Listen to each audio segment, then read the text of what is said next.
Selamat pagi, Mas Arief. Selamat pagi, Mas Pras. Terima kasih. Baik, terima kasih juga atas waktu yang disempatkan. Kita bicara terkait dengan family office. Apakah ini memang menjadi satu peluang usaha baru? Akankah menciptakan iklim usaha baru juga yang mungkin lebih kompetitif atau bagaimana? Baik, terima kasih Mas Hmm. Pras.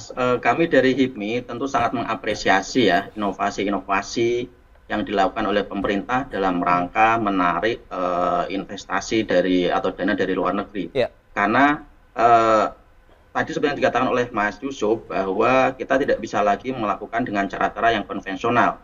Hmm. Terlebih bahwa di tetangga-tetangga kita itu sudah mengimplementasikan family office ini dan tentu kita tidak mau bahwa eh, family office-nya berada di Singapura misalkan atau Hong Kong misalkan, tapi kemudian eh, pembelanjaannya atau ini kemudian masuk ke negara kita. Tentu kita tidak mau hanya sekedar menjadi objek dan tentu kita ingin bahwa agar ini bisa betul-betul dirasakan manfaatnya itu tidak hanya melulu atau tidak hanya di sektor keuangan saja. Dan kami mengapresiasi sekali lagi bahwa kemarin dari pemerintah sudah menyatakan bahwa ini akan disalurkan ke sektor-sektor real. Karena pada umumnya itu sebagian besar mayoritas itu kan di sektor keuangan, industri keuangan dan Yes. itu dampaknya terhadap sektor real kan tidak begitu besar. Nah, ini harapan kita agar ini juga berdampak betul-betul pada perekonomian kita nanti bisa semaksimal mungkin untuk dialokasikan ke sektor-sektor real. Baik, tapi menurut pandangan Anda juga ini, Mas Arief, lembaga dana pengelolaan family office begitu yang memang akan dibentuk ini benar-benar sudah dibutuhkan Indonesia atau memang pemerintah sedang mencari alternatif lain nih, cara lain nih untuk bisa meningkatkan investasi, menggrab lagi nih dana-dana orang kaya di dunia untuk masuk ke Indonesia?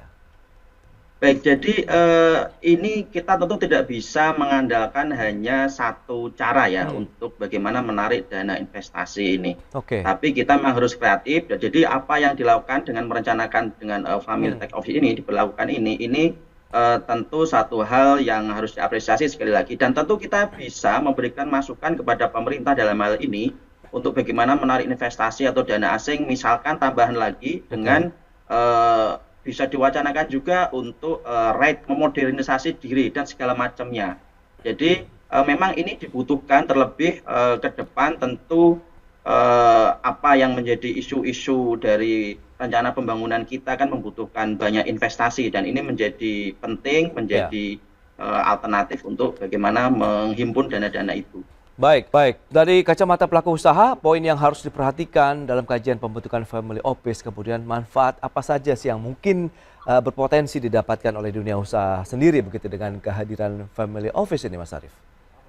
Baik, jadi tadi ya yang perlu kita tekankan yang pertama adalah Ya. yang tadi juga sudah disebutkan oleh Mas Yusuf, Hmm. kaitannya dengan di berbagai negara itu kan fokusnya biasanya di sektor keuangan, Hmm. di produksi-produksi di industri keuangan. Nah, Oke. tentu harapan kita bahwa di Indonesia sendiri family office ini harus diregulasinya harus di-adjust agar penggunaan produk-produknya ini lebih ke sektor real dan ini harus di-state di dalam regulasi yang nanti diberlakukan. Karena ini Oke. menjadi penting. Kalau hanya kemudian itu terdistribusi di industri keuangan, tentu dampaknya terhadap pertumbuhan ekonomi tidak bisa secara langsung dan tidak signifikan. Itu yang Hmm. pertama. Oke. Kemudian yang kedua adalah soal insentif pajak di sini. Tentu kalau kemarin dari pemerintah kan menyatakan ini nanti dibebaskan pajaknya gitu. Nah, ini kita Ya. juga harus perhatikan betul, harus Hmm. cermati betul bahwa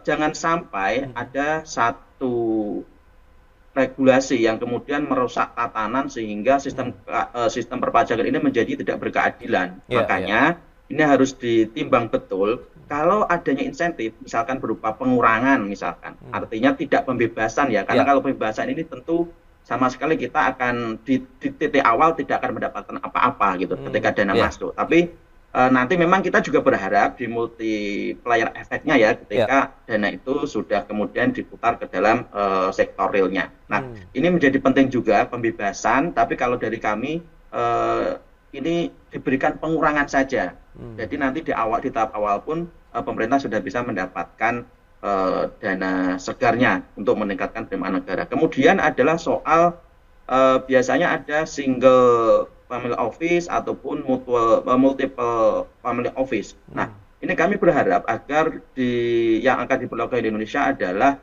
single family office. Jadi Oke. satu perusahaan family office yang mengelola satu keluarga kaya saja begitu. Iya, Jadi iya. nanti akan di situ juga akan berdampak pada pelibatan profesional-profesional di bidang asuransi, di bidang hukum, di bidang pajak, di bidang bisnis yang lebih banyak.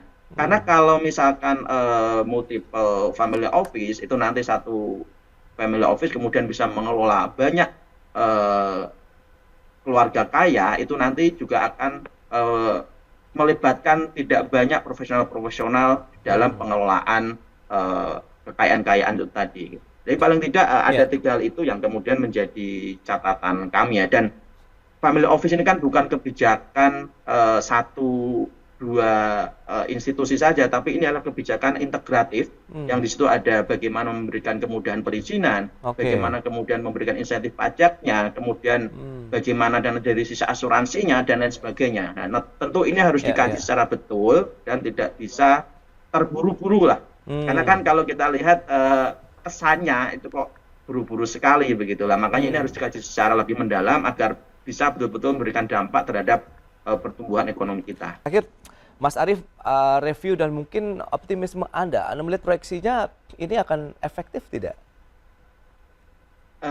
Jadi ini kan kita belum bisa menilai Ya. ketika detail dari regulasinya ini dikeluarkan ya. Tapi Hmm. paling tidak dengan kondisi di Hong Kong yang relatif. Kan kalau kita bicara family office ini kan kiblatnya di Asia itu kan 2 ya, Singapura Oke. dan Hong Kong terutama. Nah, kalau kita lihat bahwa di Hong Kong juga secara stabilitas politik kan relatif kurang baik ya. Kemudian di Singapura juga ini sedang ada beberapa regulasi yang akan dirubah. Nah, tentu Oke. ini ada peluang ya. Peluangnya besar sekali untuk kemudian kita bisa menggrab dana investasi dari luar negeri dan juga terutama sebenarnya sebagaimana disampaikan oleh Menparekraf ya, quick wins-nya adalah sebenarnya adalah dana-dana orang Indonesia agar tidak keluar dari Indonesia. Jadi kalau bicara soal peluang untuk mendapatkan dana investasinya, tentu ini peluang yang sangat besar ya. Tapi lagi-lagi tadi ini